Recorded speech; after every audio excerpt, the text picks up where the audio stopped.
আমার জায়গায় যদি কোনো একটা মেয়ে ভিডিওটা আপলোড করতো তাহলে প্রত্যেকটা ছেলে তার পুরো ভিডিওটা ওয়াচ করতো।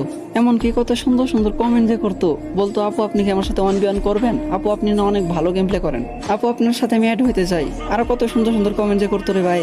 কিন্তু একটা ছেলে সারাদিন কাজ করার পরেও কত সমস্যার ভিতর দিয়ে একটুখানি ভিডিও করার চেষ্টা করে, ভিডিও করে যখন আপলোড করে যে এইটার আশায় যে হয়তো বা তারও অনেক ভালো ভালো ভিউজ আসবো, অনেক লাইক কমেন্ট শেয়ার আসবো। লাইক কমেন্ট তো দূরের কথা ভাই, ভিউজই আসে না, 1-150 ভিউজে যায় আটকে যায়। আর এই জায়গাতেই কোনো মেয়ে যদি নর্মাল এডিট করে, কোনো রকম এডিট ছাড়া ভিডিও খালি রেকর্ড করে আপলোড করে দেয়, তারপরে হাজার হাজার ভিউজ হয়ে যায়। আমি এটা বলতে চাইতাছি না যে মেয়েদেরকে কেউ সাপোর্ট করো না, হ্যাঁ মেয়েদেরকেও সাপোর্ট করো, কিন্তু হ্যাঁ পাশাপাশি ছেলেদেরকেও করো। একটা ছেলে যে কত কষ্ট করে ভিডিও বানায়, কতটুকু আশা নিয়ে ভিডিও বানায়, এটা কি তোমরা জানো? আচ্ছা আমি অন্যদের কথা বাদ দিলাম, আমার নিজের বিষয়টাই বলি যে আমি 12 থেকে 13 ঘন্টা কাজ করার পরেও আমি কতটুকু কষ্ট করে ভিডিও আপলোড দেই তোমাদের থেকে একটু ভালোবাসার আশায়। আর আমি আমার নিজের জন্য কখনোই সাপোর্ট চাই না তোমাদের থেকে। আমার কথা হলো আমার ভিডিওগুলো যাদের কাছে ভালো লাগে তারা তো অবশ্যই করবো, এটা তো আর আমার বলতে হইব না, তাই না?